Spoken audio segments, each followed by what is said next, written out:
I joined ROTC because I wanted to do something different. It's something that not many people would do. I joined ROTC because I want to fly fighter jets and be an astronaut. I chose to commit to ROTC and the Army because it was a way for me to give back to my country, but also a way for me to develop myself personally as a leader. I think that I can give back to the United States and the people that have made my experience and experience of my family so great.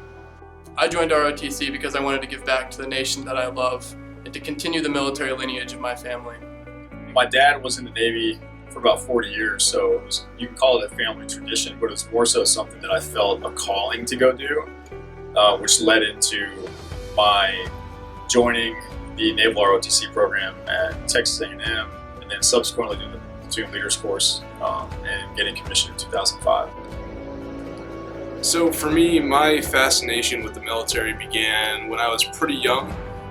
Recently, actually, my mom rediscovered that I have drawings of Navy planes from when I was probably in kindergarten or first grade. And that base level of fascination, that amazement with the people, the capabilities, the technologies of our military never left me. So I suppose I could say that I'm here because I never grew up, because I never was able to answer, what do you want to do when you be an adult, with anything other than the same thing I want to do right now. I want to be in the military, I want to be a Navy pilot. There's just something about it that you kind of just know in your heart if you want to do it, and that you just know. And at that moment, I knew it wasn't something I wanted to do. It was something that I had to do, and that I was going to love it no matter what happened. So really it was those scholarship and career opportunities that got me through the door, but really it was the people, the friends I made, role models I looked up to, and the opportunities and experiences that I've had here that really kept me in and get me excited to commission in a few months. I believe very strongly that if you have the ability to help somebody, you have a responsibility to help them.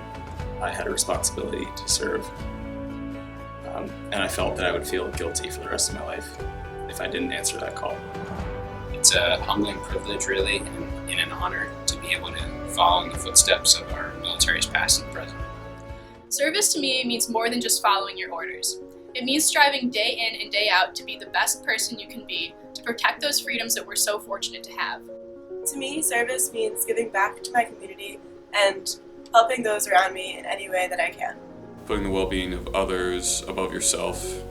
I have a tremendous amount of love for people, for everything that's been given to me, for all the people that I know, and giving back is driven by that love. So service to me really is an altruistic gesture. Service, I think, should be done with no regard for benefit, reward, or glory, or any of those things. I don't believe any of that is to be found on military service. Service is not a donation of your money, but a donation of your labor. It's getting your hands dirty and facilitating the improvement of the lives around you. Hi, I'm Brigadier General Ben Watson, Cornell class of 1991, NROTC Marine Option. To me, service goes beyond just putting others first. An important aspect of what it means to serve is honoring those brave men and women who have gone before us in the defense of our nation, many of whom made the ultimate sacrifice, far from home and on foreign shores, in places just like this. These brave veterans are responsible for the peerless reputation that our military enjoys today. And as service members, it's our sacred responsibility to honor their service and sacrifice by dedicating ourselves every day to preserving that reputation and building upon their legacy. The willingness to answer our nation's call in times of peace and war without complaint, but with sheer commitment and dedication, is what it means to serve.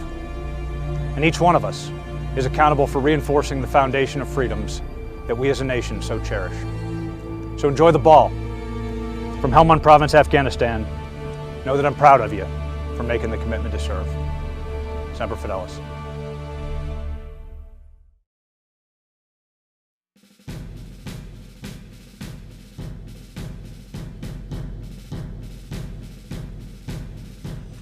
Well, I joined the paratroopers. My friend said that's too dangerous, so he joined the Air Corps. So he got killed in a plane crash in 43. So I says, what's dangerous? Life is dangerous, or when you go in the war, it's dangerous. You know. I had 12 jumps in the parachute. We had 5 here. You had to have 5 jumps here to get your wings. To get the Eisenhower jacket there, I got all the wings on and the ribbons and all that stuff. The one into combat was my 13th jump, and I got home. People were saying, "You gonna jump when you get home?" And I said, "No, 13. That was a lucky number. I guess I got to it." But one question a girl asked on the school a few years ago, I always remember it. She says, "What was it like to invade a country?" And that sort of stopped me for a minute. We did invade France, but we thought they were invited in or something like that.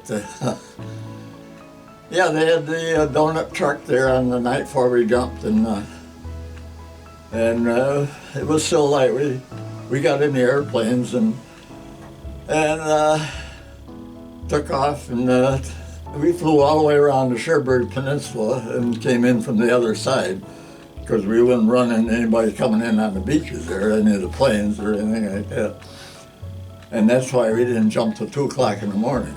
And a lot of people said, could you see? Was it light? And I said, as I can remember, it was a dark night, and the incendiary bullets were going up from the Germans there. That every so many bullets in their gun or whatever was incendiary, so they could see what direction they're shooting. They could see where and our planes were pretty slow. They shot down quite a few planes, C-47s. There were about 18 of us in the plane, and so they shot down quite a few of them. And but like I say, I was lucky, and it was and when you landed, you didn't know where you were. It was a dark night, but we did meet up with a bunch of fellas in our plane. We hid in the daytime in a barn and went around at night. We run into the Germans and have a little fight here, and then move on. And so we were in a barn there, and somebody shot at a German going down the road, and that was the beginning of the end. And they had the place surrounded, and they had 88s on a truck there, and they were blowing up the farmhouse and the barn. And we had a lieutenant there that one of our lieutenants was head of us. So he said, rather than get us all killed, that was my life started as a POW. They put me in a coal mine to work. That was, it was way up the top of the Sudetenland, they call it Czechoslovakia, the part the Germans took. And we had a couple of barracks there, and so for nine months I worked in the coal mine there, and it took an hour to walk to the mine. We worked 9 hours, then took an hour to walk back, and oh, there's the net there. Now here's the beaches where they came in St. Mary Glees, right here. That was, you ever see The Longest Day or something?